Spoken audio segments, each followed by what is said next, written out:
கர்த்தர் நல்லவர், கர்த்தர் நல்லவர், கர்த்தர் நல்லவர்.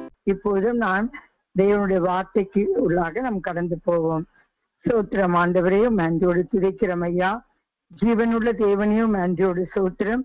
இந்த வேளையிலும் கர்த்தாவே உடைய சமூகத்தை நாங்கள் காணப்பட கர்த்தர் பாராட்டின இரக்கங்களுக்காய் உமக்கு நன்றி செலுத்துகிறோம் அப்பா. உண்மை துதிக்கிறோம் ஏசப்பா, உமக்கு ஸ்தோத்திரம்.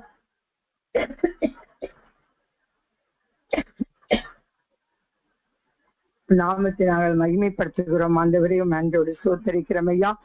நீர் நல்லவர், வல்லவர், மாறாதவர். கர்த்தாவே இந்த ஊழியத்தை நீ நேசிக்கிறீர், அதற்காய் சோத்திரம். எங்கள் மத்தியிலே கர்த்தாவே நீர் கடந்து வந்திருக்கிறீர், அதற்காய் சோத்திரம். கர்த்தாவே நீர் இடைப்படும்படியாய் செபிக்கிறோம். அற்புதங்களை செய்யும் நாமும் மகிமைப்பட கிருபை தரும்படியாய் செபிக்கிறோம். பெரிய காரியங்களை செய்யும் இயேசு மூலம் ஜெபம் கேளும் ஜீவனுள்ள நல்ல தகப்பனே, ஆமென்.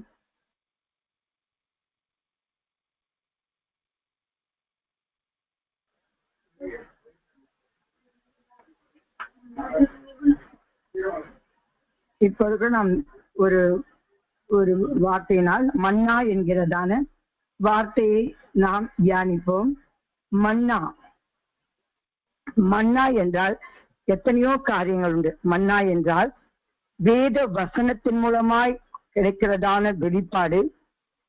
இன்னொரு பக்கம் பார்த்தீங்கன்னா மன்னா என்று சொன்னால் கிருபையை காட்டுகிறது. கர்த்தருடைய கிருபை, அவருடைய கிருபை இல்லாமல் நம்மளால் ஒன்றுமே முடியாது. நாம் நிற்பதும் நிர்மூலமாகாமல் இருப்பதும் கர்த்தருடைய சுத்த கிருபை. கர்த்தருடைய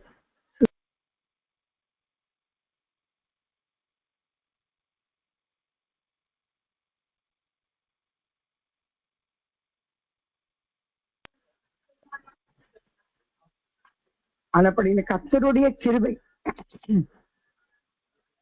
இந்த கிருபை இல்லாமல் நம்மால ஒன்றுமே முடியாது. இந்த கிருபை இல்லாமல் நாம் நிற்பதும் நிர்மூலமாகாமல் இருப்பதும் கர்த்தருடைய பெரிதான கிருபையா இருக்கிறபடினால இந்த வேளையில நாம் கிருபையை குறித்து அதிகமாய் தியானிக்க வேண்டும். இப்பொழுது பாத்தீங்கன்னா மன்னா, இந்த மன்னா 3 வகை உண்டு. இந்த மன்னா 3 வகை உண்டு. என்ன என்று பார்த்தால்,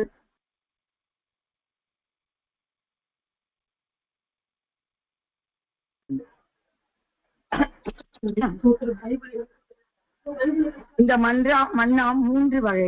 என்ன என்று கேட்டால், இஸ்ரவேல் ஜனங்கள் அன்றைக்கு வனாந்திரத்திலே நடந்து வந்தார்கள்.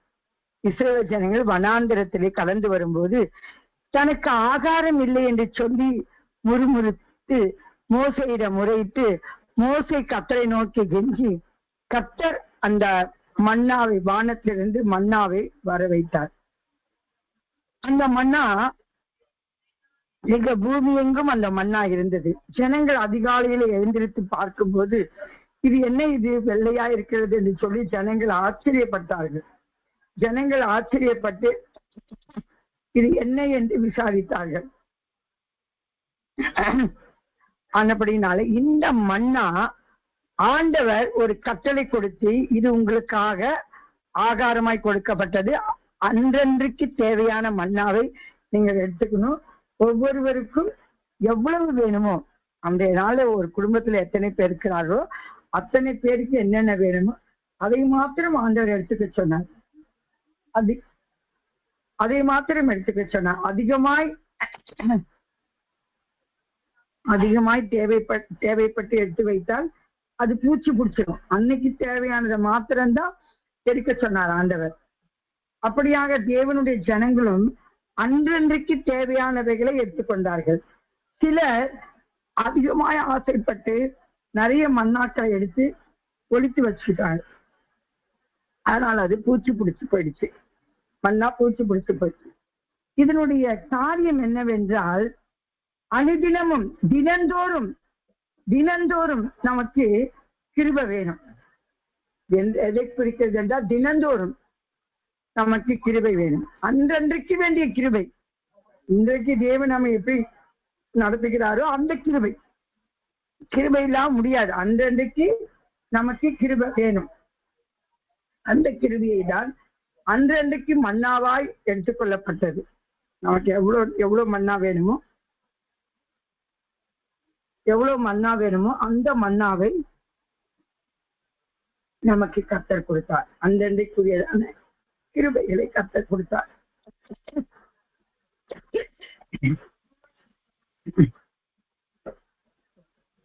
அப்ப இந்த கிருபை ஒவ்வொரு நாளும் நமக்கு மிகவும் அவசியம்.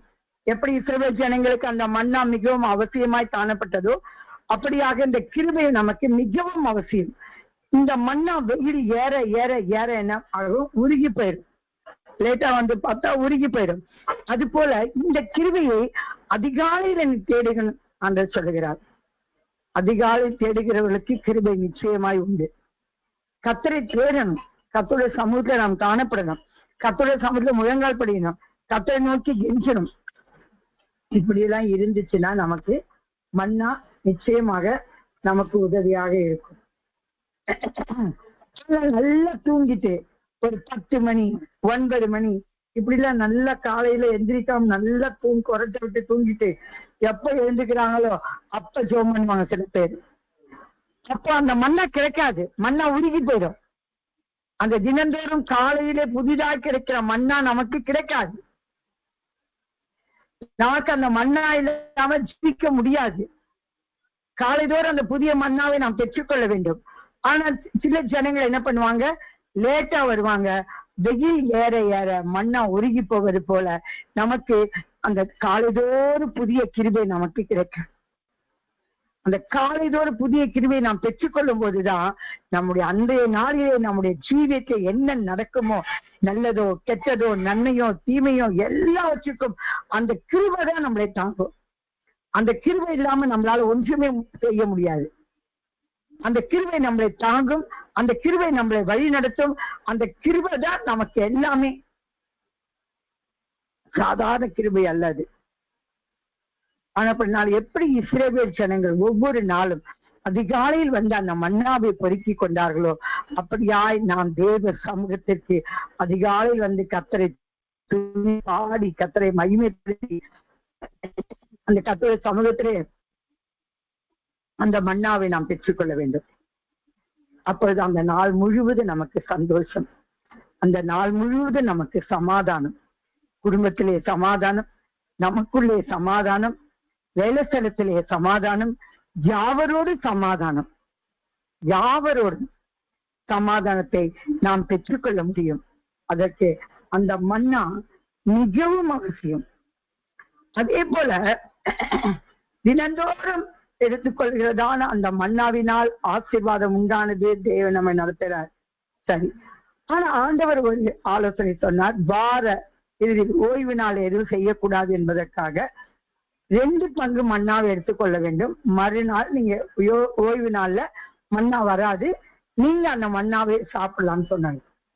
அன்றைக்கு பூச்சி பிடிக்காது மன்னா. ஏன்னா தேவனுடைய கட்டளை. கர்த்தர் ஒரு வார்த்தை சொல்வாரானால் அதன் மூலமா தீமை வராது, நன்மைதான் வரும். கர்த்தருடைய வாயிலிருந்து புறப்படுகிற வார்த்தைகள் நன்மையான காரியங்களை தான் நடப்பிக்க, தீமையான காரியங்களை நடப்பிக்காது. அப்போ 2 பங்கா எடுக்கும் போது அது பூச்சி பிடிக்காது. அந்த மன்னா அன்றைக்கும் அவர்கள் சமைத்து சாப்பிடுவார்கள். மறுநாள் ஓய்வு நாள் என்பதனால மன்னா இல்லை. நேற்று எடுத்து வச்ச மன்னாவை கொண்டு அவர் என்ன பலகாரம் அவர்களுக்கு வேண்டுமோ அதை அவர்கள் மனம் போல அவர்கள் அதை செய்து அதை புசிப்பார்கள். இது ஆச்சரியமான ஒரு காரியம்.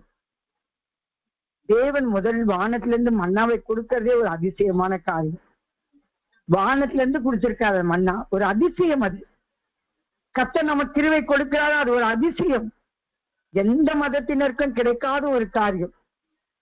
கர்த்தருடைய கிருபை நமக்கு இருக்கிறதுனால அதிசயமான ஒரு காரியம். அது போல 2 பங்கு எடுத்து வச்சா மறுநாள் பூச்சி பிடிக்காது என்று சொன்னால் அதுவும் ஒரு அதிசயம். கர்த்தருடைய கட்டளையின்படி செய்யும் போது எல்லாமே நன்மைக்கு எதுவாய் நமக்கு நடக்கும். அந்த வார எழுதி 2 பங்கு எடுக்கிறதுக்கு காரணம் 2 பங்கு கிருபை. 2 பங்கு கிருபை, அளவில்லாத கிருபையை நாம் பெற்றுக்கொள்கிறோம். அது எதற்கு என்று சொன்னால் நம்முடைய ஜீவியத்தின் முடிவிலே ஒவ்வொருக்கும் எந்த வயசுல மரணம் வரும் தெரியாது. சின்ன வயசுலயும் வரலாம், பெரிய வயசுல வரலாம், எப்படியும் வரலாம். ஆனா நம்முடைய ஜீவியத்தின் முடிவிலே நமக்கு அன்றன்றைக்கு பெற்றுக்கொள்கிற கிருபை போதாது. அந்த கிருபையை வைத்து ஒன்றுமே செய்ய முடியாது. அந்த நம்முடைய ஜீவியத்தின் முடிவிலே 2 பங்கு கிருபையை கர்த்தர் தரார். பலவீனமோ வியாதியோ இல்ல மனவேதனையோ எதுவா இருந்தாலும் நமக்கு நியாயத்திற்கு இந்த பூமியில நாம் மரித்து போனா நமக்கு நியாயத்தீர்ப்பு கிடையாது. நாம் செய்கிற சிறிய பாவமா இருந்தாலும் பெரிய பாவமா இருந்தாலும் இந்த உலகத்திலே நாம் எல்லாவற்றையும் அனுபவிக்கணும். இந்த உலகத்துல அதற்குரிய தண்டனையை கர்த்தர் அப்படியே கொஞ்சம் கொஞ்சமா அதற்குரிய தண்டனையை கொடுத்து நம்மை சீர்படுத்தி ஸ்திரப்படுத்தி திடப்படுத்தி பரிசுத்தப்படுத்தி கர்த்தர் நம்ம எடுத்துக்கொள்கிறார். அந்த நேரத்திலே நமக்கு 2 பங்கு கிருபை வேணும். இந்த டெய்லி கொடுக்கிற கிருபை போதாது. என்ன நம்மள தேவன் பூர்ணப்படுத்தும் போது எப்படி இருக்குன்னு தெரியாது. ஆனபடினாலே 2 பங்கு கிருபையை கர்த்தர் நம்மளுடைய ஜீவியத்தின் முடிவிலே நமக்கு தரார். ஏன்னா நாம் செய்கிற பெரிய தேவனுக்கு பிரியமில்லாத பாவங்களோ பேச்சுகளோ செய்கைகளோ எல்லாவற்றுக்கும் பாத்தீங்கன்னா நிறைய வீட்டுல டிவி வாங்கணும், ஃப்ரிட்ஜ் வாங்கணும், வாஷிங் மிஷின் வாங்கணும், எல்லாம் வாங்கணும். அதுக்குரிய பணம் இல்லை அப்படின்னு சொல்லிட்டு டியூல எடுப்பாங்க. கொஞ்சம் பணம் கட்டுவாங்க. அதுக்கப்புறம் மாதம் என்ன பண்ணுவாங்க, மாதமோ வாரமோ ஏதோ கொஞ்சமா கட்டி அதை முடிப்பாங்க, அந்த கடனை முடிப்பாங்க. அது அவங்களுக்கு ஈஸி. மொத்தமா அவங்க கிட்ட பணம் இல்ல, ஒரு 10,000 ரூபாய் மொத்தமா எடுக்க முடியுது. ஆனா மாதம் 1000 ரூபாய் எடுக்க முடியும். அது அவங்களுக்கு ஈஸி. அது போல ஆண்டவர் நமக்கு கொடுக்கறதான பனிஷ்மெண்ட்ல கொஞ்சம் கொஞ்சமா கொடுத்து நம்மளை சரிப்படுத்தி கொண்டு வருகிறார். வியாதியின் மூலமாகவும் பலவீனத்தின் மூலமாகவும் கஷ்டத்தின் மூலமாகவும் கடன் மூலமாகவும் வீட்டில் இருக்கிற பிள்ளைகளோ பெற்றோரோ பேசுகிற வார்த்தையின் மூலமாகவும் வெளியில் நடந்து கொள்கிற பழகுகிற ஜனங்களுடைய பொல்லாப்பின் நிமித்தமாகவும் எப்படியோ எல்லாவற்றிலும் நம்மளை கொஞ்சமா சரிப்படுத்தி கொஞ்சமா சீர்படுத்தி நம்மளை எல்லாவற்றுக்கும் தயார்படுத்தி கொண்டு வருகிறார். நாம் விழுந்து போகாதபடி தோல்வி அடையாதபடி நாம் ஜெயம் எடுக்கிறவர்களாய் நமக்கென்று வைத்திருக்கிற ராஜ்யத்திலே நாம் போய் சேரும்படியாய் நமக்கென்று அப்பா கட்டி வைத்திருக்கிற அந்த வீடு, உனக்காக நான் ஒரு வீட்டை கட்டுவேன் சொன்னாரே, அந்த ஸ்தலத்திற்கு போகும்படியாய் கர்த்தர் நமக்கு ஏற்படுத்துகிற எல்லா சோதனைகளுக்கும் நாம் இணங்கி ஒப்பு கொடுக்கணும். நம்முடைய அப்பா மாதிரி வேற எங்கேயுமே கிடையாது. ஏனென்றால் அவர் சோதனை அனுமதிக்கிறார், பிரச்சனை அவர் அனுமதிக்காம ஒண்ணுமே நமக்கு வராது. ஒரு முடி கூட அவர் அனுமதிக்காம கீழே கொட்டாது. நிறைய பேர் முடி கொட்டுது வேதனைப்படுவாங்க. அவர் அனுமதிக்காம ஒண்ணு கூட கொட்டாது. ஆனா ஆண்டவர் சொல்றாரு, சோதனையிலிருந்து தப்பிக்கொள்ளக்கூடிய வழியை நான் உண்டாக்குவேன். எவ்வளவு அழகான ஆண்டவர் பாருங்க. கொஸ்டின் பேப்பரையும் கொடுத்து ஆன்சர் பேப்பரையும் கொடுத்து இதை பார்த்து அதை எழுது அப்படின்னா எவ்வளவு ஈஸியா இருக்குமோ அப்படியாக நம்முடைய தேவன் நம்மளை நடத்தி கொண்டு வருகிறார். ஆனப்படினாலே வார இறுதியில் நம்முடைய ஜீவியத்தின் முடிவிலே நமக்கு இந்த கிருபை போதாது என்பதற்காக அளவில்லாத கிருபையை நமக்கு கொடுத்து தேவன் நம்மை வழி நடத்தி நாம் ஜெயம் எடுக்கும்படியாய், நாம் ஜெயம் எடுத்து நம்முடைய நமக்கென்று வைத்த ராஜ்யத்தில் போய் சேரும்படியாய் கர்த்தர் நமக்கு கிருபை செய்து கொண்டு வருகிறார். அதற்காக கர்த்தரை நாம் சோத்தரிக்க வேண்டும். 3வது, இந்த மன்னா பாத்திரத்திலே வைக்கப்பட்டிருந்தது. இந்த மன்னா பாத்திரத்திலே வைக்கப்பட்டிருந்தது. எதற்காக பாத்திரத்தில் வைக்கப்பட்டது என்று சொன்னால், பின்னரும் சந்ததி என்னவென்று கேட்டால், இப்படி இஸ்ரவேல் ஜனங்கள் வனாந்தரத்துல வரும்போது கர்த்தர் செய்ததான அற்புதத்தை விவரிக்கும்படியாய் ஒரு பாத்திரத்துல அந்த மன்னாவை போட்டு உடன்படிக்கை பெட்டியிலே வைத்தார்கள். அப்போ பொன்னென்றால் விசுவாசத்தை காட்டுகிறது. பொன்னென்றால் விசுவாசத்தை காட்டுகிறது. பாத்திரத்திலே வைத்தார்கள், மண் பாத்திரத்தில் அல்ல, பொற்பாத்திரத்திலே. அப்ப நமக்கு விசுவாசம் இல்லைன்னா நமக்கு சட்ட ஜீவியம். எல்லாவற்றுக்கும் நமக்கு விசுவாசம் வேணும். விசுவாசம் இல்லாமல் எதையும் பெற்றுக்கொள்ள முடியாது. நமக்கு கிடைக்கிற வருமானத்தையோ இல்ல யாராவது கொடுப்பாங்கன்னு சொல்லி நாம எதிர்பார்க்கவே முடியாது. மாதம் முழுதும் வேலை செய்து 1ஆம் தேதி சம்பளம் கிடைக்கும், அதெல்லாம் எதிர்பார்க்க முடியாது. ஏனென்றால் கர்த்தர் வாங்குவதான வருமானம் அது 10,000 இருந்தாலும் கர்த்தர் அதை ஆசீர்வதித்து அது 50,000 1 லட்சமாய் மாற்றுவார். விசுவாசம் இல்லாமல் வாங்குகிற அந்த 10,000 அப்படியே ஒரு 2 நாளே புஷன் போயிடும். அடுத்த வாரம் கேட்டீங்கன்னா முதல் வாரம் நல்லா இறைச்சி மீன் எல்லாம் வாங்கி சாப்பிடுவாங்க. அடுத்த வாரம் சாம்பார் எல்லாம் அதுக்கப்புறம் லாஸ்ட் வாரம் போக போக கஞ்சி குடிப்பாங்க. இது விசுவாசம் இல்லாதவர்களுக்கு. விசுவாசம் உள்ளவர்களுக்கு 1ஆம் தேதியும் பிரியாணி சாப்பிடுவாங்க, 31ஆம் தேதியும் பிரியாணி சாப்பிடுவாங்க, எதை வேணாலும் சாப்பிடுவாங்க. ஏன்னா அவங்களுக்குள்ள ஒரு விசுவாசம். கர்த்தர் நம்மை நடத்துறார், கர்த்தர் நம்மை போஷிக்கிறார், கர்த்தர் நமக்கு எல்லாம் தருவார் என்கிறதான ஒரு விசுவாசம் அவளுக்கு இருந்தது. இந்த மன்னா, இந்த கிருபையை நாம் பெற்றுக்கொள்ள வேண்டுமானால் நமக்குள் விசுவாசம் இருக்கணும். இந்த 3ஆவதான கிருபையை நாம் பெற்றுக்கொள்ள வேண்டுமானால் நமக்கு விசுவாசம் இருக்கணும். விசுவாசம் இல்லைன்னா நம்மளால ஜீவிக்க முடியாது. மகா பரிசுத்த விசுவாசம், சாதாரண விசுவாசம், சாதாரண விசுவாசம் அல்ல, மகா பரிசுத்தத்தை தேவன் நமக்கு கட்டளையிடுகிறார்.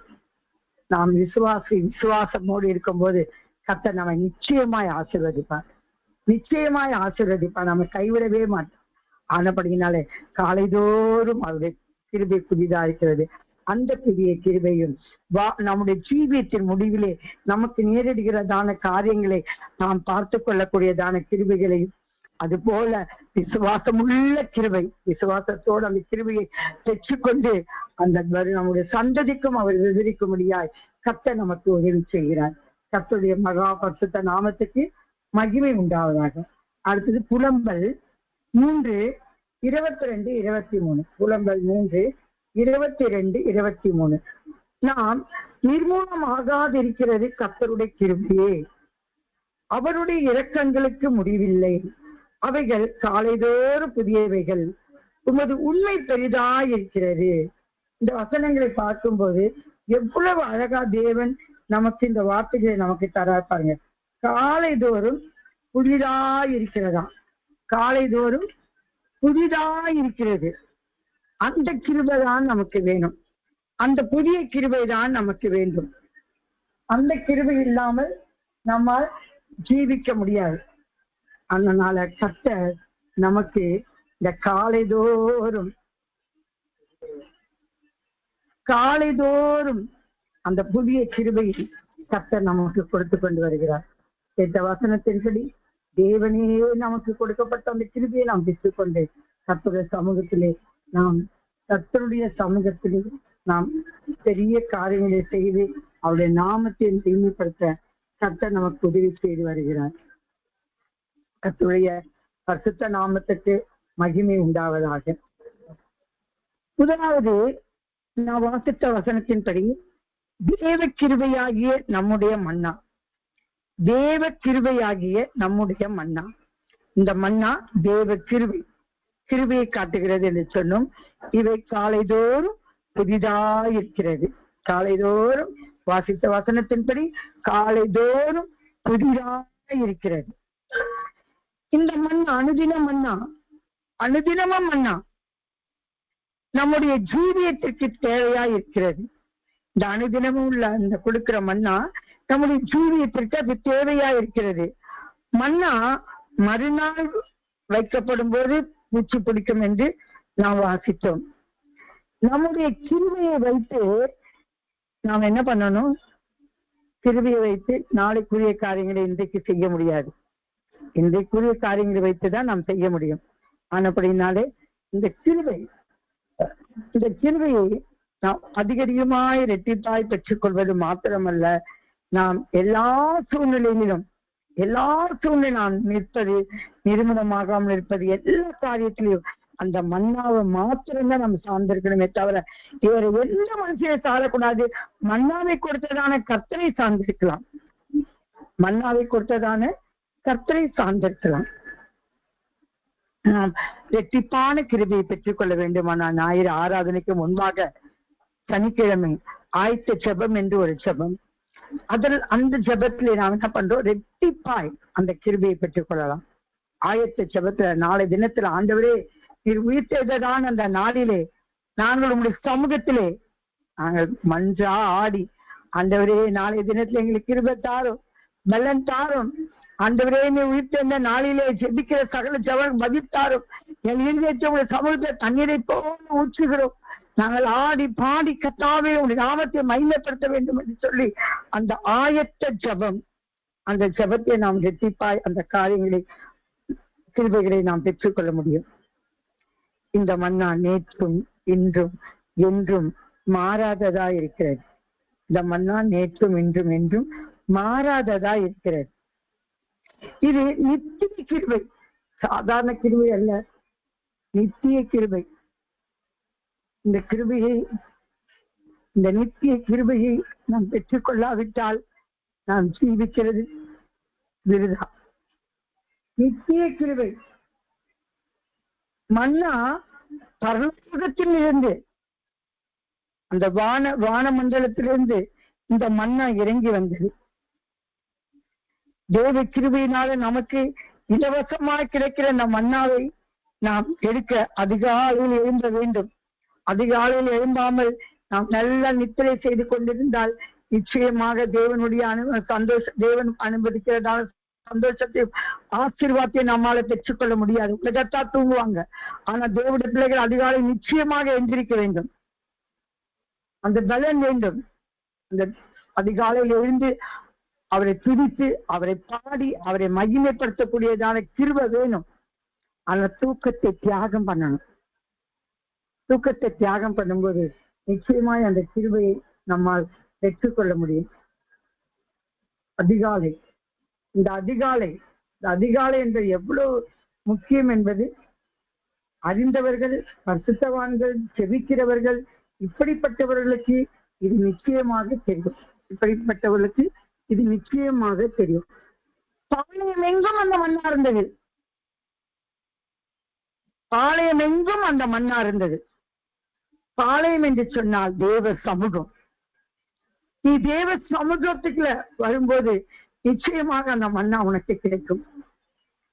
நீ எங்கே முழங்கால் படி போடுகிறாயோ அதுவே உனக்கு தேவ சமூகம். அது எந்த இடமா இருந்தாலும் முழங்கால் படிட்டு இயேசுவே என்று சொல்லி இதயத்தின் ஆழத்திலிருந்து கூப்பிடும் போது அதுவே உனக்கு தேவ சமூகம். பாளையம் எங்கும் அந்த மண்ணா இருந்தது. ஆனபடியினாலே நாம் தேவ பாளையம் என்று சொன்னால் தேவ சமூகம். அந்த தேவ சமூகத்துக்கு வரும்போது அளவில்லாத கிருபையை நம்மால பெற்றுக்கொள்ள முடியும். ஆனபடியினாலே நாம் பாளையத்துக்கு வரணும், தேவ சமூகத்துக்கு வரணும். இரண்டாவது விசேஷமான கிருபை. இரண்டாவது விசேஷமான கிருபை. இது ஒரு பாத்திரத்தில் வைக்கப்பட்டவரான மன்னா, அதை விசேஷமான கிருபை என்று சொல்லலாம்.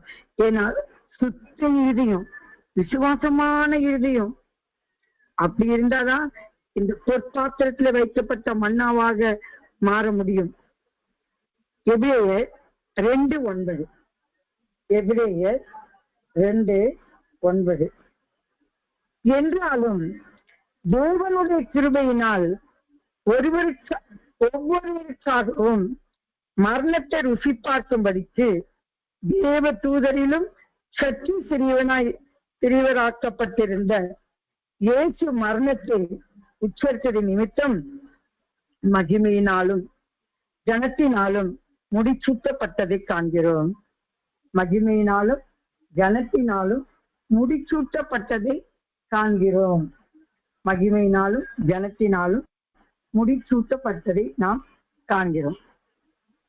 அப்ப இந்த பாத்திரத்தில் வைக்கப்பட்டதான மன்னா நமக்கு விசுவாசத்தை கொடுத்ததா இருந்தாலும் சுத்த இருதயம், விசுவாசமான இருதயம், அந்த இருதயம் நமக்கு நிச்சயமாக வேண்டும். அந்த இருதயம் இல்லைன்னா நம்மள முடியாது. அந்த மன்னாவை ருசி பார்க்கணும். சும்மா வச்சிருக்க கூடாது. மன்னாவை எடுத்து போய் வீட்டுல சும்மா வச்சிருக்க கூடாது. ருசி பார்க்கணும். அது தேனை போல அது ருசியா இருந்ததாம். நாம் ருசி பார்க்கணும். மரணத்தை ருசி பார்க்கணும். நாம் தேவனை ருசி பார்க்கணும். இதெல்லாம் பின்மாற்றக்காரருக்கு தெரியாது. சங்கீதம் 34:8. கர்த்தர் நல்லவர் என்பதை ருசி பாருங்கள். அவர் நல்லவர் என்பதை நாம் ருசி பார்க்கணும். சும்மா கர்த்தர் எனக்கு தெரியும், இயேசுவை தெரியும், அது இல்லை. அவர்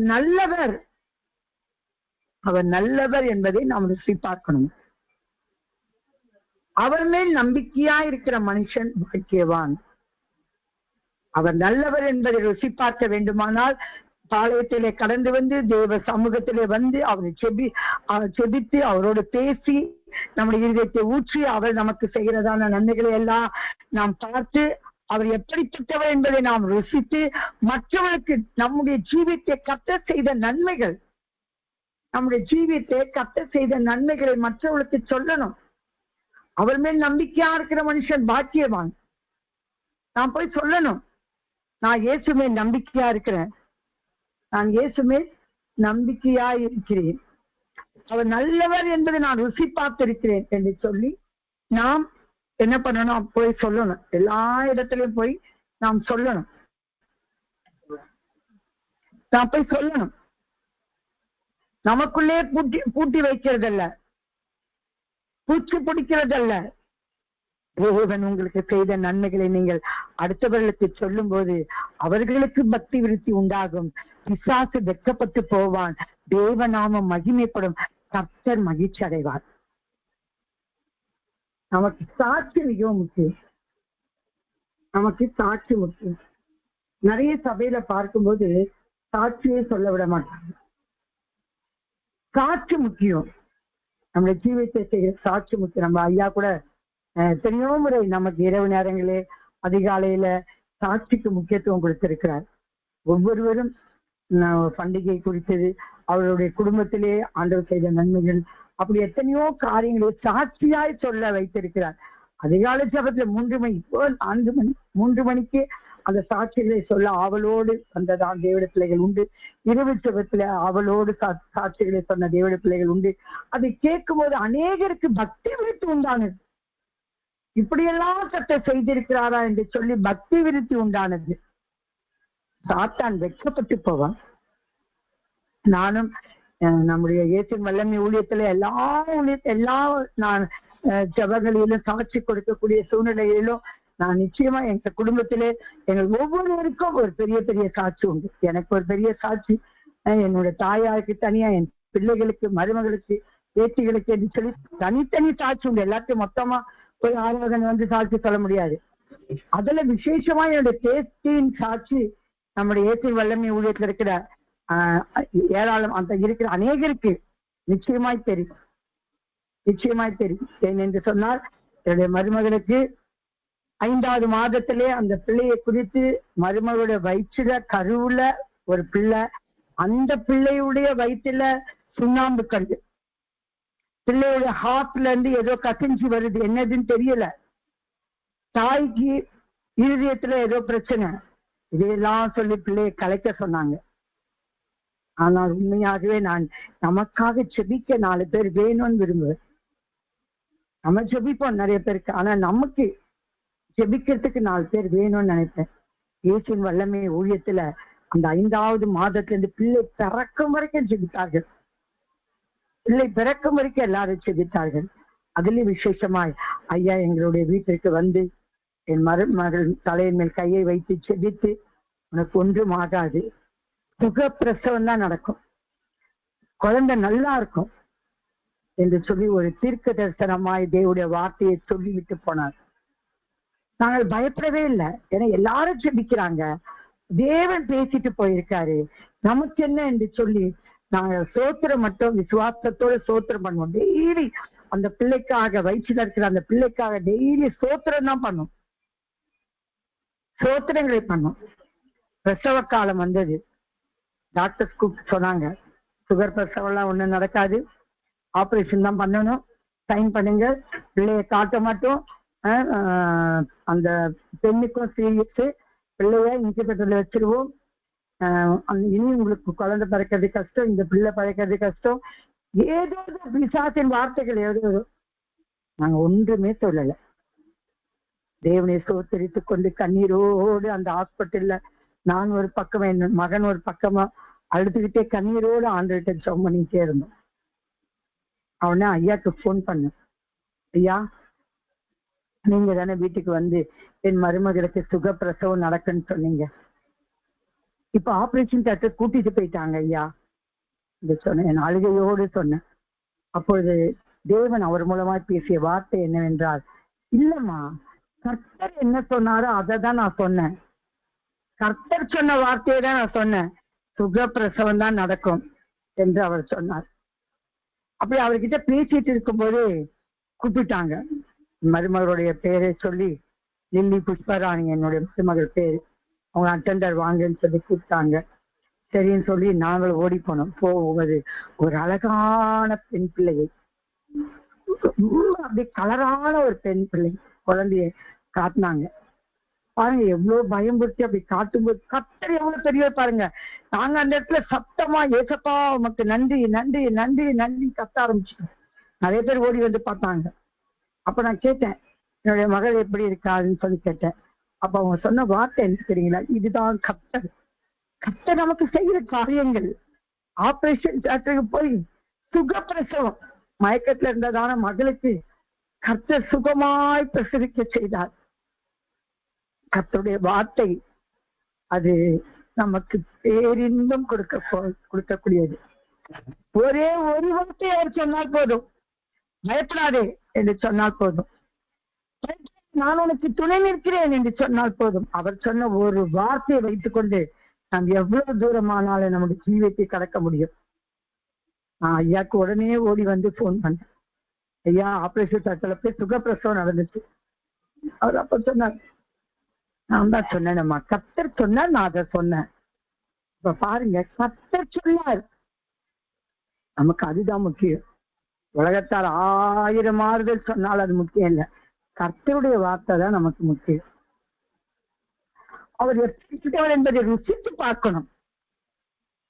ருசித்து பார்ப்பது மாத்திரமல்ல, நம்முடைய சாட்சி மற்றவர்களுக்கு நாம் போய் சொல்லணும். கர்த்தர் தான் எங்களுக்கு இதை செய்தார். அந்த வேலையை செய்து கொண்டிருந்த அந்த நர்சுமார் கூட ரொம்ப ஆச்சரியப்பட்டார்கள்.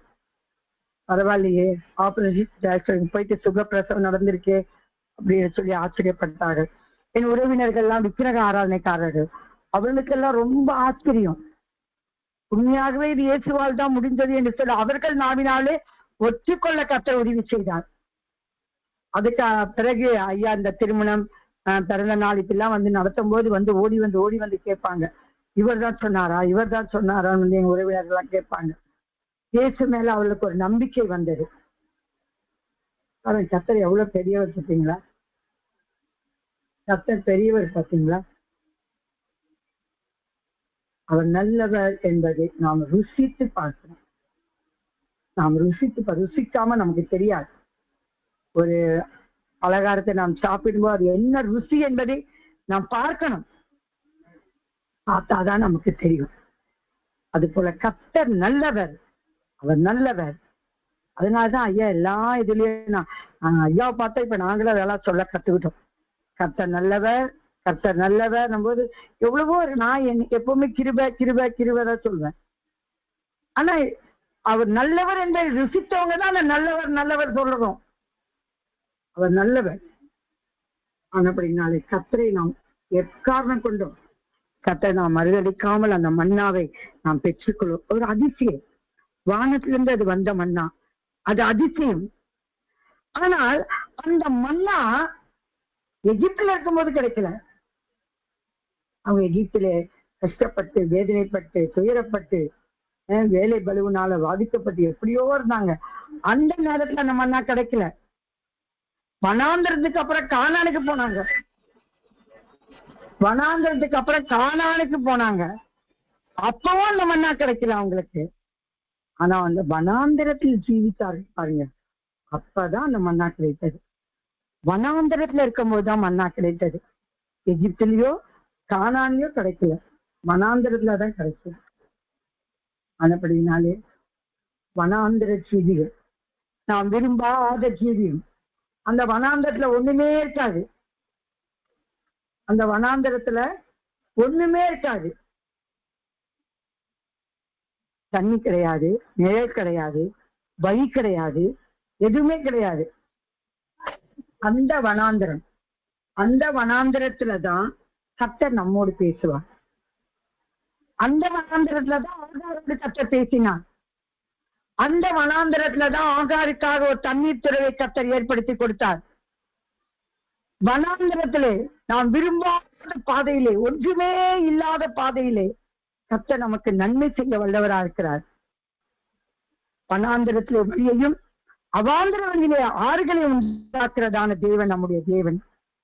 எப்பொழுது அவர் நல்லவர் என்பதை ருசிக்கும் போது, அவர் நல்லவர் என்பதை நாம் ருசி பார்க்கும் போது, அவர் நமக்கு வனாந்தரத்திலே வழியையும் அவாந்தர வழியிலே ஆறுகளையும் உண்டாக்குறதான தேவன்.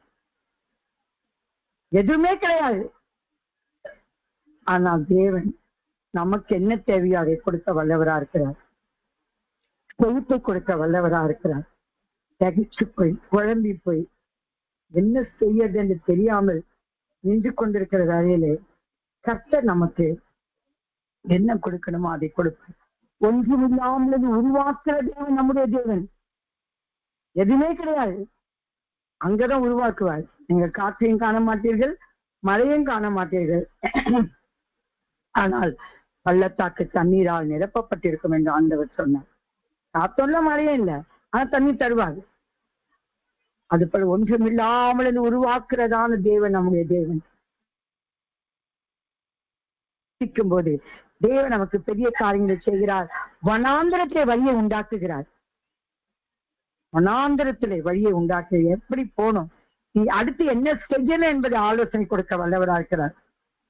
அடுத்து நீ என்ன செய்யணும், அடுத்து நாம் எங்க போகணும், எல்லாவற்றுக்கும் அவர் ஆலோசனை கொடுக்க வல்லவராக இருக்கிறார். ஆனபடினால இந்த மன்னா, இந்த கிருபை வனாந்தரத்தை போல காணப்படுகிற நம்ம ஜீவியத்தை கர்த்தர் மிகவும் மிகவும் மிகவும் அவசியம் என்று சொல்லி ஏராளமான கிருபைகளை நமக்கு கர்த்தர் கொடுத்து கொண்டே இருக்கிறார். இன்னும் கொடுக்கிறார், இன்னும் கொடுத்து கொண்டே இருக்கிறார். ஆனப்படினாலே நாம் வனாந்தரமாய் நம்முடைய ஜீவியம் காணப்பட்டா நாம் வெறுத்து போகக்கூடாது, சோர்ந்து போகக்கூடாது. உலகம் கொடுக்கிறதான சமாதானம் இல்லை, உலகம் கொடுக்கிறதான சமாதானம் இல்லை, தேவன் கொடுக்கிறதான சமாதானம், கர்த்தர் நமக்கு கொடுக்கிறதான சமாதானம். சோர்ந்து போகக்கூடாது. அந்த ஒரு ஸ்திரீ தானும் தன் பிள்ளைகளும் அப்பம் சாப்பிட்டுட்டு சாகனன்னு சொல்லி விறகு பொறுக்கி கொண்டிருந்தாள். விறகு பொறுக்கி கொண்டிருந்தாள். ஒரு அதை மாத்திரம் செஞ்சு சாப்பிட்டு சாகனன்னு சொல்லி விறகு பொறுக்கினாள். விறகு உடைச்சா டக்குன்னு உடைஞ்சிடும். ஒடிந்து போகிறதான ஒரு அனுபவம். சில பேர் கொஞ்சம் கூட மனசுல கவலையோ பாரமோ வந்து அப்படியே ஒடிஞ்சு போயிடுவாங்க. ஐயோ நான் என்ன செய்வேன் அப்படின்னு சொல்லி ஒடிஞ்சு மூலையில உட்காந்துருவாங்க. எப்போது நான் ஒடிந்து போகக்கூடாது. ஏன்னா நம்மளால ஒண்ண முடியாது. எல்லா சட்டத்தையும் திரும்பி அவர் நம்மை நடத்துகிறாரு.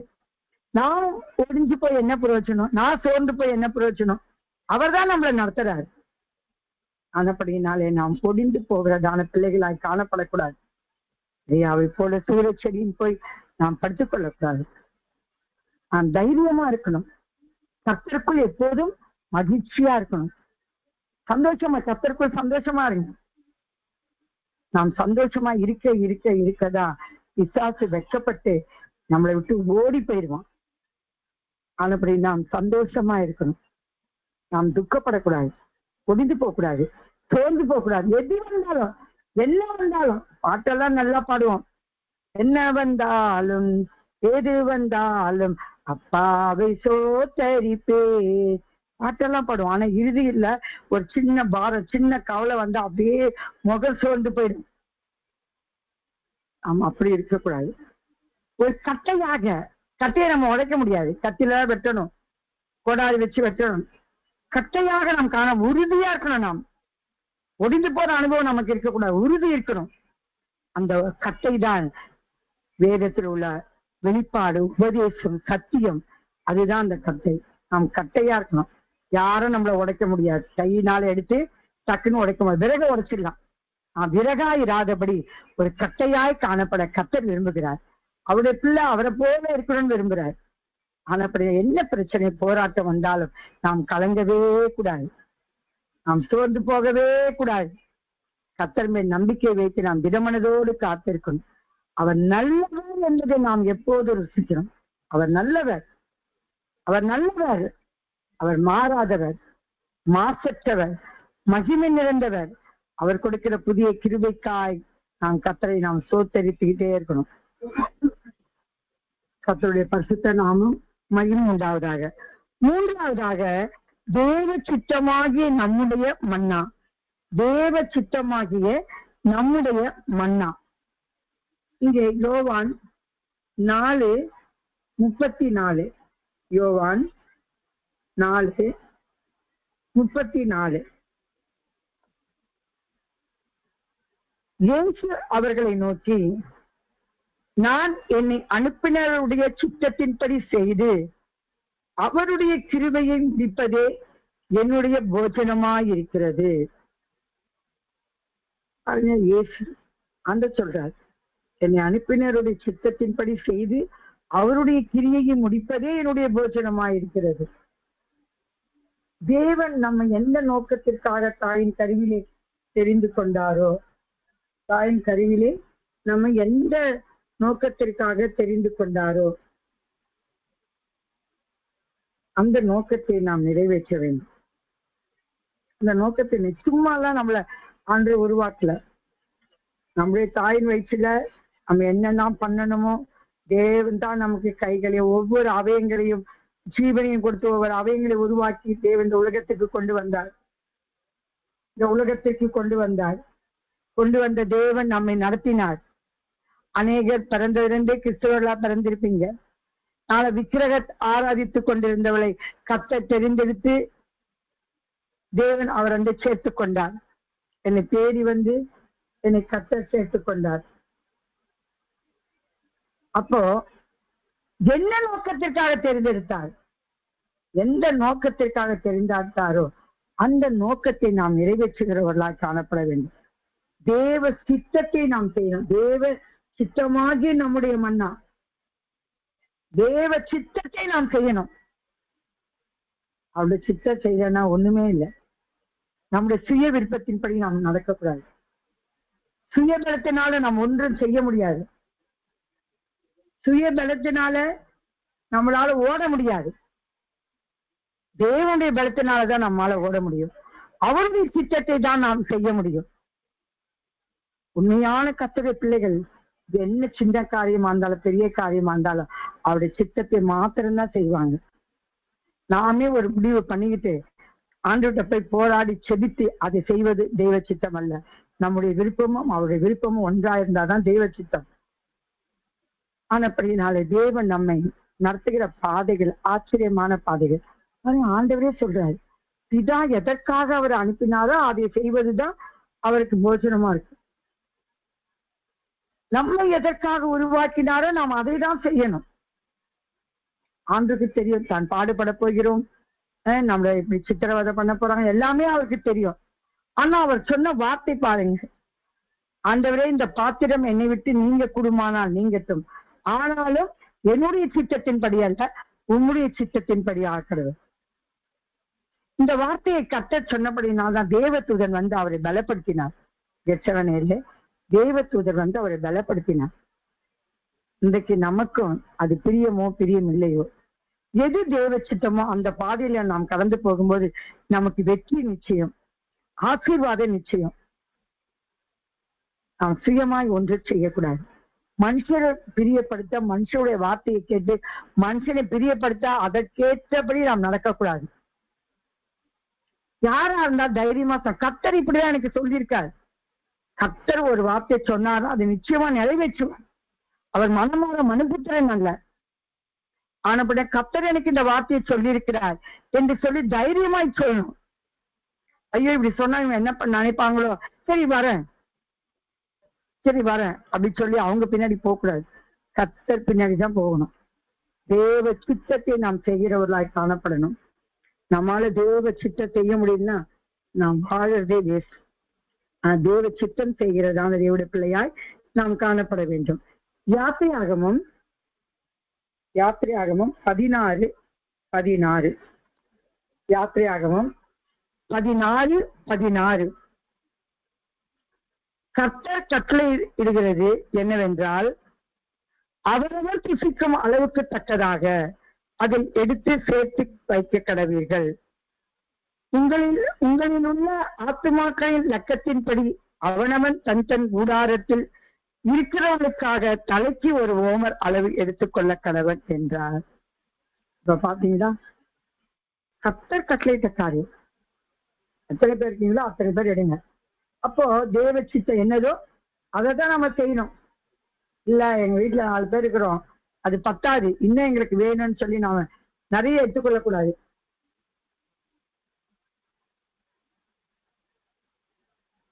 அதுபடியினாலே கர்த்தருடைய சித்தத்தை நாம் செய்கிறவர்களாய் நாம் காணப்பட வேண்டும்.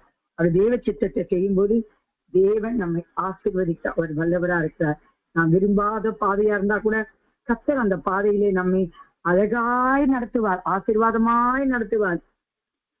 ஆபிரகாம், ஈசாக்கு, யாக்கோபு இவர்கள் எல்லாம் கூடாரத்துலதான் வசிச்சாங்க. இவங்க எல்லாம் கூடாரத்துல வசிச்சாங்க. தேவ சித்தத்தை தான் நிறைவேற்றினாங்க. விசுவாசம் உள்ள ஜீவியத்தை தான் செய்தாங்க. அவங்க சுயமா எதையுமே செய்யல. ஆபிரகாம், ஈசாக்கு, யாக்கோபு நம் முற்பிதாக்கள் கூடாரங்களில் தான் வசிச்சாங்க. கூடாரங்களில் தான் அவங்க வசிச்சாங்க. விசுவாச ஜீவியம் நாம் செய்யணும். தேவ சித்தத்தை செய்யணும்னா விசுவாச ஜீவியம் செய்தாதான் அதை செய்ய முடியும். அப்போது நமக்கு அதிகமான கிருபைகளை கர்த்தர் நமக்கு கொடுக்க வல்லவரா இருப்பார். நாம் தேவ சித்தம் செய்தால் ஆவி, ஆத்துமா, சரீரம் எல்லாமே பலனடைய முடியும். அவர் விருப்பத்தின்படி நடக்க முடியும். நம்முடைய ஆவி, ஆத்துமா, சரீரம் எல்லாம் அவருக்குரிய, அவர் கொடுத்தது. அவர் கொடுத்தது. நம் சரீரத்தில் இருக்கிற ஒவ்வொரு அவயங்களும் அவர் கொடுத்தது. நாம் கீழே விழுந்தாலும் அது தேவ சித்தம். நாம் எழுந்து நிமிர்ந்து உட்கார்ந்தாலும் தேவ சித்தம்.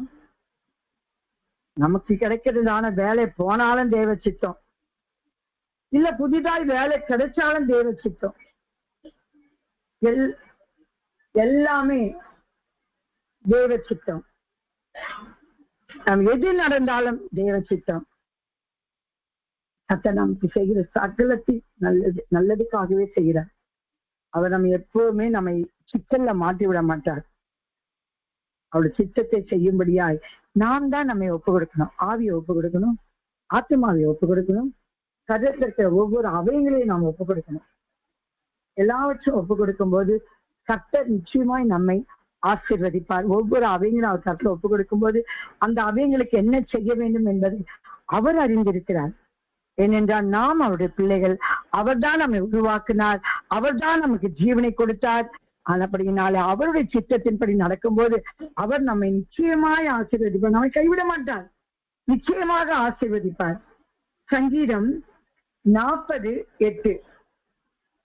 சங்கீதம் 40:8. என் தேவனே, உமக்கு பிரியமானதை செய்ய விரும்புகிறேன். உமது நியாயப்பிரமாணம் என் உள்ளத்திற்குள் இருக்கிறது என்று சொன்னேன். தேவனே, உமக்கு பிரியமானதை செய்ய விரும்புகிறேன்.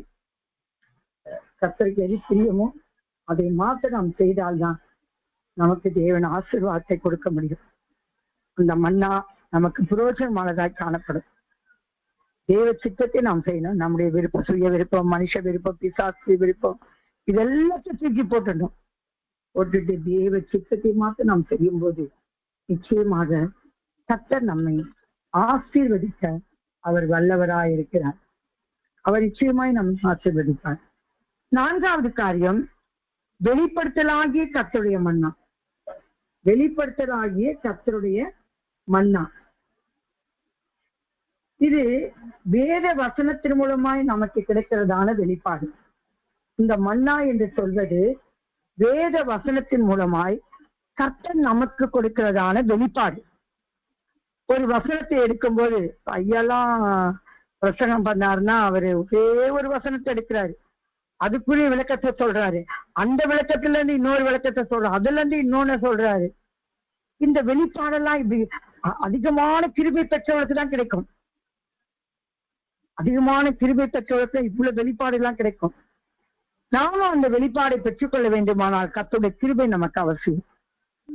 வசனத்திற்குள் இருக்கிற ஒளிந்து கொண்டிருக்கிறதான வெளிப்பாடுகள் அது எல்லாம் நாம் பெற்றுக்கொள்ள வேண்டுமானால் நிச்சயமாய் நமக்கு இந்த கிருபை நமக்கு அவசியம். அதுதான் இந்த வெளிப்பாடுகள். ஐந்தாவதாக கிறிஸ்துவாகிய நம்முடைய மன்னா. ஐந்தாவது கிறிஸ்துவாகிய நம்முடைய மன்னா. அவர்தான் நமக்கு மன்னா. அவரை தான் நாம் புசிக்கிறோம். அவர் சரீரத்தை தான் நாம் புசிக்கிறோம். கிறிஸ்துவாகிய நம்முடைய மன்னா, அவர் சரீரத்தை நாம் புசிக்கிறோம். யோவான் 6ஆம் அதிகாரம் 48வது வசனம், 50வது வசனம், 53வது வசனம். யோவான் 6:4. யோவான் 6:48. சாரி, யோவான் 6:48.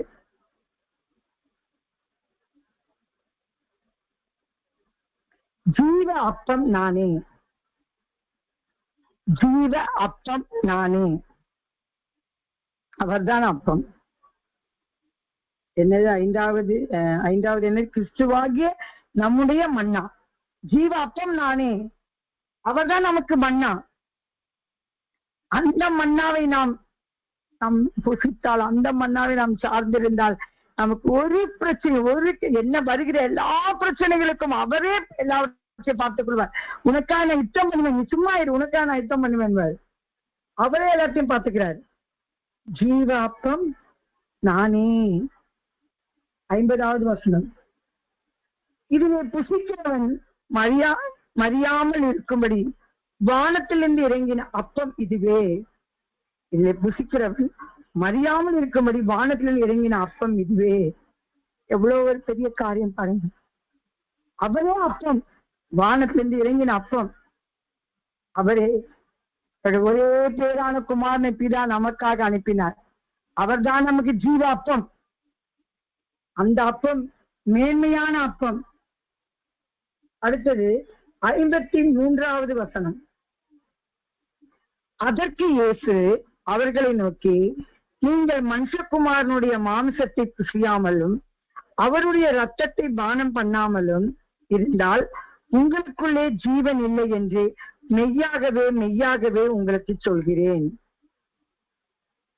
நாம் ராபோஜன் அடிக்கலன்னா கர்த்தருக்கும் நமக்கு இருக்கிற ஐக்கியமே இல்லை. நமக்கும் கர்த்தருக்கும் ஐக்கியம் கிடையாது. நிறைய பேர் சபைக்கு பண்டிகை கிறிஸ்தவர்களாய் வருவாங்க. கிறிஸ்துமஸ், ஈஸ்டர், குட் ஃப்ரைடே இப்படிதான் வருவாங்க. நாம் வாரந்தோறும் அவருடைய ஆலயத்திற்கு மற்ற ஜபங்களுக்கு எல்லாம் கலந்து போகணும். மிகவும் அவசியம் ராபோஜனத்துல கலந்து கொள்ளணும். அவருடைய சரீரத்தை நாம் புசிக்கும் போது, அவருடைய ரத்தத்தை நாம் குடிக்கும் போது என்ன தெரியும், எவ்வளவு பயம் இருக்கணும் தெரியுங்களா? அந்த நாவினாலே கெட்ட வார்த்தைகளை பேசாதபடி, தேவனுக்கு பிரியமில்லாத வார்த்தைகளை பேசாதபடி, அவிசுவாசமான காரியங்களை பேசாதபடி நாம் நம்மை காத்துக்கொள்ள வேண்டும். நம்முடைய நாவு பரிசுத்தமா இருக்கணும். நம்முடைய நாவு பரிசுத்தமா இருக்கணும். பரிசுத்தம் இல்லாமல் ஒருவனும் தேவனும் தரிசிக்க முடியாது. நம்முடைய நாவு பரிசுத்தமானதா இருக்கும். ஏன்னா அவருடைய சரீரத்தையும் அவருடைய ரத்தத்தையும் நாம் புசிக்கிறோம். நாம் பரிசுத்தமா இருக்கணும். பரிசுத்தம் இல்லாமல் ஒன்று நடக்காது. கெட்ட வார்த்தைகள் ஒன்று பேசக்கூடாது. அவிசுவாசமான வார்த்தைகள் பேசக்கூடாது. அவிசுவாசமான வார்த்தைகளை நாம் பேசக்கூடாது. நிறைய பேர் கேட்பாங்க, இவ்வளவு விக்கிரகத்துல வைராக்கியமா ஜீவித்த உங்க அம்மா எப்படி ரட்சிக்கப்பட்டாங்க? எப்படி ரட்சிக்கப்பட்டாங்க? இவ்வளவு வைராக்கியமானவங்க எப்படி ரட்சிக்கப்பட்ட? நிறைய பேர் கேட்பாங்க. கிறிஸ்தவர்கள் நான் சொல்ற ஒரே ஒரு காரியம் என்னவென்றால், அவிசுவாசமாய் பேசக்கூடாதுன்னு நினைக்க கூடாது. எங்க அம்மா ரட்சிப்பாங்களா ரட்சிக்க மாட்டாங்களா? சரி, இப்படிதான் ஒரு ஊழியக்காரே என்னை கலக்கினாங்க, சரி இப்படிதான் சரி ஜெபிப்போம், ஆனா அப்படியே அவங்க இறந்துருவாங்க, ரட்சிப்பு இல்லாம இறந்துருவாங்க. அப்போடன் நான் விசுவாசத்தை நான் இழக்கல. கர்த்தர் என் தாயை ரட்சித்தபடியால் சோத்திரம் என்று சொல்லி 95வது வருடத்துல இருந்து 2001வது வருடம் வரைக்கும் அவர்களுக்காக நான் ஆண்டவரை சோத்தரித்து கர்த்தர் அவர்களை ரட்சித்தார். அது ஒரு பெரிய சாட்சி. அவளை ரட்சித்தார். அவிசுவாசமான வார்த்தைகளை நாம் நினைக்கவும் கூடாது, அந்த வார்த்தை வாயினால நம்ம பேசக்கூடாது. கர்த்தரை புசிக்கிற அவளை மாமிசத்தை புசிக்கிற நாவினால அவிசுவாசமா நாம் பேசக்கூடாது. அதுதான் தேவ சித்தம். அதுதான் கிறிஸ்துவாகிய நம்முடைய மன்னா. ஆறாவது காரியம் தூய்மையினால் மூடப்படுதல். மன்னா தூய்மையினால் மூடப்படுதல். என்னாகமம் 11:9.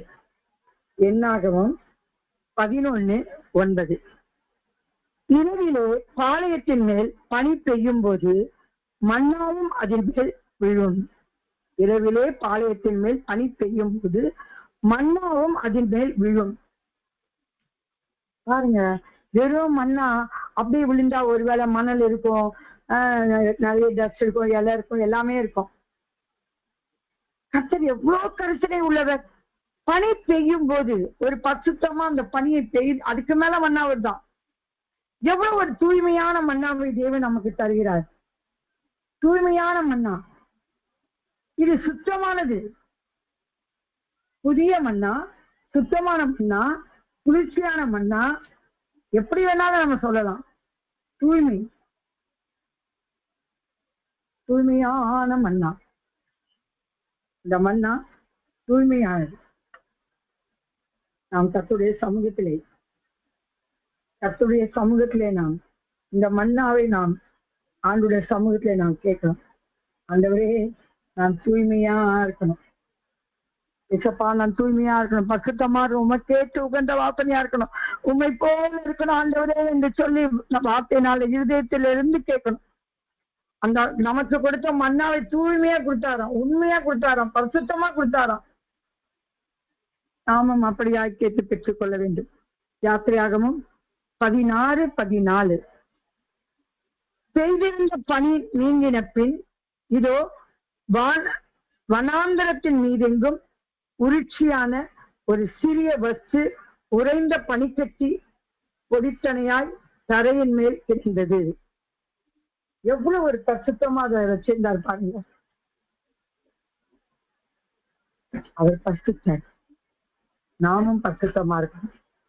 அவரை போல நாம் காணப்படணும். ஆகையால் இந்த நாட்களிலே நமக்கு பரிசுத்தம் அவசியம்.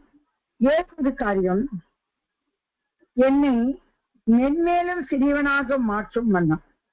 7வது காரியம், என்னை மென்மேலும் சிறியவனாக மாற்றும் மன்னா. கர்த்தர் நாம் பெருகவும் அவர் பெருகவும் எப்போதும் காணப்படாது. நாம் பெருகவும் அவர் பெருகவும் நாம் எப்போதும் காணப்படும். ஒரு வசனம், ஆதியாகமம் 27:28-39. 28:39. தேவன் உனக்கு வானத்தின் பனியையும் பூமியின் கொழுமையும் கொடுத்து மிகுந்த தானியத்தையும் திராட்சை ரசத்தையும் தந்தருளுவாக. இது யாக்கோபுக்கு கிடைத்ததான ஆசீர்வாதம். இது யாக்கோபு கிடைத்ததான ஆசீர்வாதம். ஆனால் கல்லு வீடு கட்டினதான விசுவாசம் இல்லாதான ஏசாக்கு கர்த்தர் கொடுத்த ஆசீர்வாதம் என்ன தெரியுங்களா? வானத்தின் பனி கிடையாது. அப்பொழுது அவன் தகப்பனாகிய ஈசாக்கு அவனுக்கு பிரதித்தரமாக, உன் வாசஸ்தலம் பூமியின் சாரத்தோடும் உயர வானத்திலும் இறங்கும் பனியோடும் இருக்கும் என்று ஆசீர்வதித்தார். இந்த யாக்கோப்பு விசேஷமானவன். யாக்கோப்பு விசேஷமானவன். விசேஷமான ஆசீர்வாதத்தை அவன் பெற்றுக்கொண்டான். இங்க என்னை மென்மேலும் சிறியவனாக்கும் மன்னா. இங்க நான் பார்க்கிறோம், உபாகமம் 8:2-3. உபாகமம் 8:2-3. உன் தேவனாகிய கர்த்தர் உன்னை சிறுமைப்படுத்தும்படிக்கு தம்முடைய கட்டளைகளை நீ கை கொள்ள மாட்டாயோ என்று அவர் உன்னை சோதித்து உன் இருதயத்தை நீ அறியும்படிக்கு உன்னை இந்த 40 வருஷம் அளவு வனாந்தரத்தில் நடத்தி வந்த எல்லா வழியையும் கவனிப்பாயாக, எல்லா வழியையும் நினைப்பாயாக.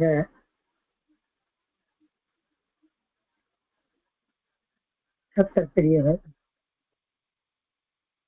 கர்த்தர் நமக்கு பெரியவர். 3வது வசனத்திலே, அவர் உன்னை சிறுமைப்படுத்தி உன்னை பசியினால் வருத்தி மனுஷன் அப்பத்தினால் மாத்திரமல்ல கர்த்தருடைய வாயிலிருந்து புறப்படுகிற ஒவ்வொரு வார்த்தையினாலும் பிழைப்பான் என்பதை உனக்கு உணர்த்தும்படிக்கு நீயும் உன் பிதாக்களும் அறியாதிருந்த மன்னாவினால் உன்னை போஷித்தார். உன்னை போஷித்தார். நாம் அவருக்கு உண்மையா இருக்கணும். நாம் நம்மை தாழ்த்தணும். தாழ்மையின் அனுபவம் நமக்கு வேணும். கர்த்தருக்கு முன்பாக நமக்கு பெருமை பாராட்ட ஒண்ணும் கிடையாது. அதனால நம்மை தாழ்த்தி அவருடைய ஆசீர்வாதத்தை நாம் பெற்றுக்கொள்ள வேண்டும். எந்த சோதனை நம்மை வந்தாலும் நாம் நம்மை தாழ்த்த வேண்டும். தாழ்த்தி கர்த்தருடைய ஆசீர்வாதத்தை நாம் பெற்றுக்கொள்ளும் போது கர்த்தர் நம்மை அதிகமாக ஆசீர்வதிப்பார். யாக்கோப்பு 4:6. யாக்கோப்பு 4:6. இது எல்லாவற்றுக்கும் கிருபை அவசியம். எல்லாவற்றுக்கும் கிருபை அவசியம். சாதாரண கிருபை அல்ல, இரட்டிப்பான கிருபை. சாதாரண கிருபை அல்ல, இரட்டிப்பான கிருபை. ஆனப்படினாலே இந்த நாட்களிலே நாம் இந்த வனாந்தரத்திலே வந்ததான மன்னாவை நாம் பெற்றுக்கொள்வோம். பெற்றுக்கொண்டு நாம் கர்த்தருக்காக வைராக்கியமாய் ஜீவிப்போம். கர்த்தர் நம்மை ஆசீர்வதிப்பார். கர்த்தர் நம்மை ஆசீர்வதிப்பார். யாக்கோப்பு 4:6. அவர் அதிகமான கிருபையை அளிக்கிறார்கள். ஆதலால் தேவன் பெருமை உள்ளவர்களுக்கு எதிர்த்து நிற்கிறார், தாழ்மை உள்ளவர்களுக்கோ கிருபை அளிக்கிறார் என்று சொல்லி இருக்கிறது. நாம் நம்மை தாழ்த்தணும். நாம் பெருமையா இருந்தால் அவர் எதிர்த்து நிற்கிறார். நாம் தாழ்மையா இருந்தால் கிருபை அளிக்கிறார். இந்த கிருபை எப்படியெல்லாம் ஒன்று கொடுக்கிறார் பாருங்களேன். ஏன்னா அந்த காலையோடு எடுக்கிற கிருபை மட்டும் நமக்கு போதாது என்று சொல்லி அவ்வப்போது என்னென்னலாம் சொல்லி நமக்கு கிருபைகளை கொடுத்து கொண்டே இருக்கிறார். அந்த கிருபைகளை பெற்றுக்கொள்ள தகுதி நமக்கு வேணும். நாம் அந்த கிருபைகளை பெற்றுக்கொண்டு நாம் தகுதியாய் ஜீவிக்கும் போது நிச்சயமாக கர்த்தர் நம்மை ஆசீர்வதிப்பார், நம்மை பலப்படுத்துவார். ஆனபடினால் இந்த இரவு நேரத்திலே கர்த்தர் நமக்கு கொடுத்ததான ஆலோசனைகளுக்காக, வேத வசனங்களுக்காக கர்த்தரை நாம் சோத்தரிப்போம். சோத்திரம் சோத்திரம் சோத்திரம். வந்திருக்கிற எல்லா தேவடைய பிள்ளைகளையும் கர்த்தர் ஆசீர்வதிக்கணும். இதை அதிகமா நேசித்து வழிநடத்துவதுதான் நல்ல தகப்பனே. அப்பா, அந்த இரவு நேரத்துக்காக உமக்கு நன்றி செலுத்துகிறோம் ஆண்டவரை. அப்பா, இந்த நாளில கூட கர்த்தாவே இந்த 2வது ஆறாவது நீர் ஆசீர்வதித்து ஒவ்வொரு பகுதியும் ஆவிக்குள்ளாக மாற்றினீர். அதற்காக சோத்திரம். கிருபையை நாங்கள் பெற்றுக்கொண்டு உமக்காய் சாட்சியா ஜீவிக்க கர்த்தர் உதவி செய்யும். இந்த சித்தத்தை செய்ய கிருபை தாரும் ஆண்டவரை. எங்கள் ஐயாவை ஆசீர்வதி. அவர் எங்கெல்லாம் போகிறாரோ அங்கெல்லாம் இந்த சமூகம் அவரை நடத்தட்டும் ஆண்டவரே. உமக்கு இன்னும் அதிகமான வெளிப்பாடுகளை கொடுத்து கர்த்தாவே நாங்கள் ஆண்டவரே இன்னும் அதிகமான ஆசீர்வாதங்களை பெற்றுக்கொள்ள கர்த்தரின் இந்த ஊழியத்தின் மூலமா நீர் ஆண்டவரே இணைந்திருக்கிற ஒவ்வொரு ஆசீர்வதி. ஐயாவுடைய 2 மகன்களையும் ஆசீர்வதி, 2 மருமகளையும் ஆசீர்வதி, 2 பேத்திமாரையும் ஆசீர்வதியும் ஆண்டவரே. அவருக்கு ஊழியம் செய்கிற ஒவ்வொருவரையும் ஆசீர்வதியும் ஆண்டவரே. நன்றியோடு துதிக்கிற எபி பாசியம் குடும்பத்தில் கர்த்தர் நீர் ஆசீர்வதிக்கும்படியாய் சொல்லிக்கிறோம் ஐயா. கலந்து கொள்கிற ஒவ்வொரு குடும்பத்தையும் ஆசீர்வதியும். நாமத்தை மையப்படுத்தி எங்களை தாழ்த்துக்கிறோம், எங்களை வெறுமையாக்குறோம். நீர் மாத்திரம் மையப்படும்படியாய் சொல்லிக்கிறோம், பலப்படுத்தும். துதி கன மகிமை யாவற்றையும் எடுத்துக்கொள்ளும். நீ பிரேசம் உள்ள சபை கேளும் ஜீவனுள்ள நல்ல தகப்பனே. ஆமேன் ஆமேன் ஆமேன்.